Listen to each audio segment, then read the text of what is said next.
What is the smallest number which rounds to 8,600 when rounded to the nearest hundred? Well, remember, when you round to any place value, digits in the larger place values don't change. So if it's rounding to the nearest hundred, there still needs to be the same digit, an 8, in the thousands place. Now we want the smallest number, and that will be a number which rounds up. So rather than 600s, we can have 500s. And now we want to make the smallest number which rounds up, so we can have a 5 in our tens place. Of course, 6, 7, 8 and 9 would also round up, but we're making the smallest number here.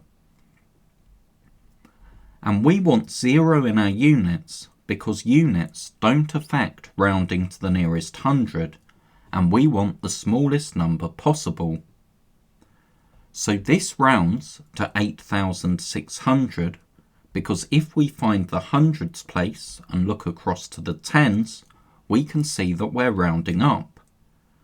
But if we had just one less, if we had the number 8,549, the tens digit would be a 4, so we'd have to round down to 8,500. So our number is 8,550. Now, what is the largest number which rounds to 25,400 when rounded to the nearest hundred? Well, we're only rounding to the nearest hundred, so the 10,000s and thousands digits must stay the same. Now we're looking for the largest number, so we want a number that rounds down. That means we need to keep the hundreds digit the same as well. Now we want the largest number which rounds down, so we want a 4 here because a 5 would round the number up. And we can have 9 in the units because that's the largest digit, and if we're rounding to the nearest hundred, the units digit doesn't matter, it doesn't affect the rounding. So when rounded to the nearest hundred, we have 4 or less in our next place value column, so we round down to 25,400. If we had one more, if we had 25,450, we'd have to round up to 25,500. So we know that this is the largest number that we can make. Now, what's the smallest number which rounds to 142,000 when rounded to the nearest thousand? So the 100,000s and 10,000s digits will be the same because we're only rounding to the nearest thousand. We want the smallest number, so we want a number which has to round up, so that's a 1, not a 2, in our thousands column. Then 5 is the smallest number which can make that 1 in the thousands round up to 2. Then we can have zeros in the tens and units because these place values don't affect rounding to the nearest thousand, and we want the smallest number. So if we're rounding to the nearest thousand, we have to round up, so that means that this number rounds to 142,000. What is the largest number which rounds to 27,000 when rounded to the nearest thousand? So the 10,000s digit stays the same. We want the largest number, so we want to be able to round down, so let's keep that 7 in our thousands place. Now 4 is the largest number, which means we can still round down. Then we can have 9 in our tens and units because we want a large number and these place values don't affect rounding. So when we round this number to the nearest 1,000, we have to round down to 27,000. But if the number was just one more, we would have to round up to 28,000. So we have our largest number. Now, here are 5-digit cards. Use them to write a number which rounds to 39,000 when rounded to the nearest 1,000.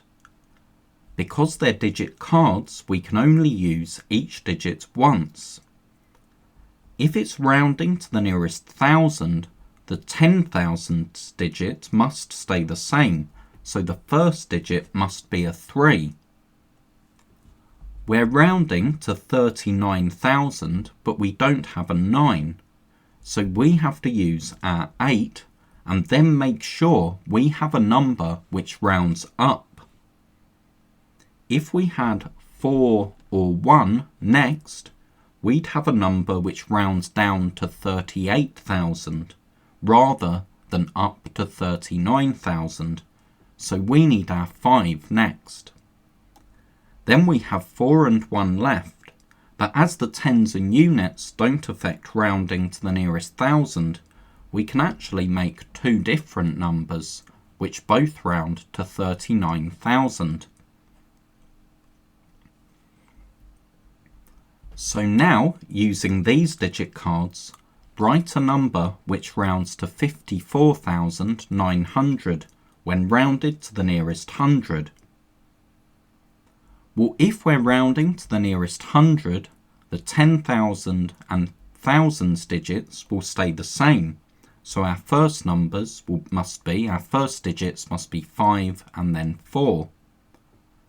Now we don't have a 9, but we do have an 8. So now we need a number which rounds up.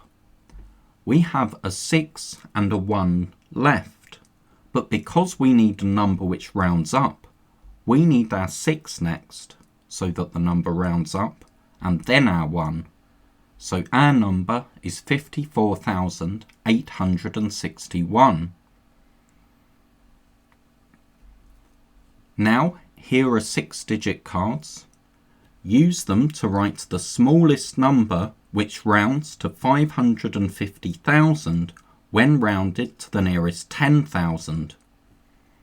Well, because we're rounding to the nearest 10,000, the 100,000s digits will be the same. That has to be a 5. So we only have one 5 and we've already used it, but we do have a 4, which means we now need a number which rounds up.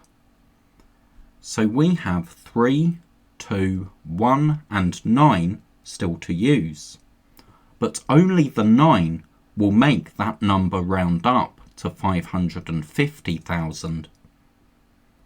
And because we want the smallest number, which rounds to 550,000, we need 1, then 2, then 3.